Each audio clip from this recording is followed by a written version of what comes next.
महाभारत के समय में एक बड़ा वीर योद्धा था, सूतायुध। उसके पिता का नाम वरुण था।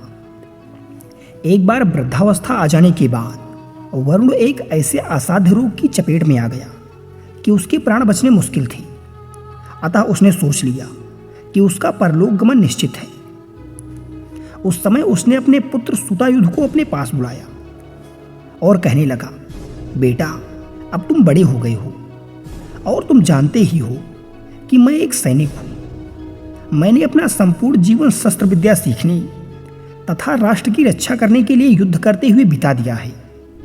अतः धन संपत्ति के नाम पर तो कुछ विशेष है नहीं। हाँ, मेरे पास एक विशिष्ट गदा है जिसे मैंने वर्षों की तपस्या के बाद प्राप्त किया है।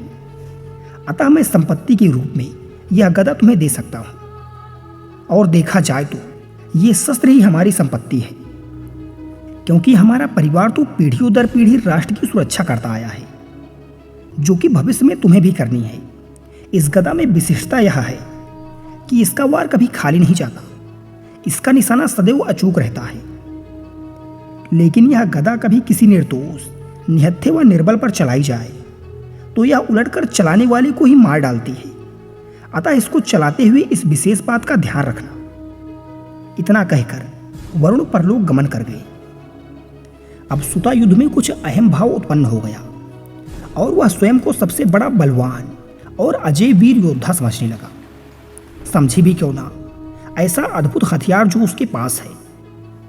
उन्हीं दिनों कौरवों और पांडवों में युद्ध ठन गया और सूतायुध ने कौरवों के पक्ष में युद्ध करना स्वीकार किया।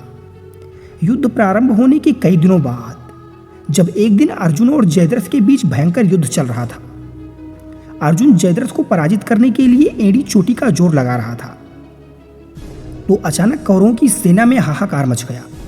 सूतायुध ने भी जब यह हाहाकार सुना, उसे तो पिता द्वारा प्रदान की गई गदा पर घमंड था। अतः वह अर्जुन से भिड़ गया और अर्जुन को मारने दौड़ा। लेकिन वह प्रहार करता उससे पहले ही अर्जुन ने उस पर गांडीव से तीरों की बौछार कर दी और वह घायल होकर नीचे गिर गया। यह देखकर प्रसन्न होते ही श्री कृष्ण ने अपना शंख बड़े जोर से बजा दिया। इससे सूतायुध चिढ़ गया और क्रोधवश बदला लेने के लिए उसने नीचे पड़ी हुई अपनी गदा श्री कृष्ण के ऊपर फेंक दी। क्रोध और अहंकार के बस उसे सिर्फ अपने पिता की आधी बात याद रही कि इसका निशाना अचूक है और इसका प्रहार कभी व्यर्थ नहीं जाता। उसे पूरा विश्वास था कि गदा का प्रहार करके वह श्री कृष्ण से अपना मजाक उड़ाने का बदला ले लेगा और श्री कृष्ण को चकनाचूर कर देगा।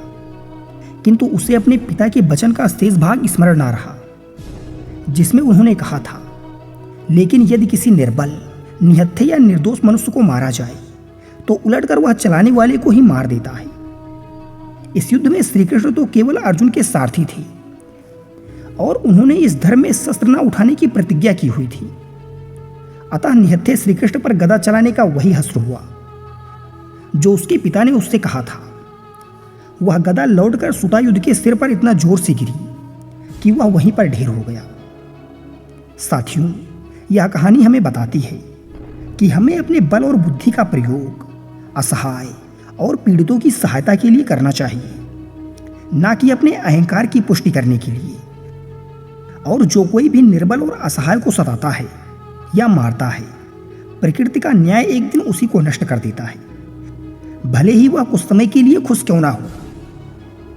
अर्थात प्रकृति के न्याय से कोई नहीं बच सकता। साथियों, यह कहानी केवल एक सूतायुध की नहीं है, अर्थात करोड़ों अरबों सूतायुधों की है, जिसमें हम सभी शामिल हैं। छोटे छोटे अहंकारों अथवा आकांक्षाओं को पूरा करने के लिए भला हम क्या कुछ नहीं कर देते, यह एक सोचने का विषय है।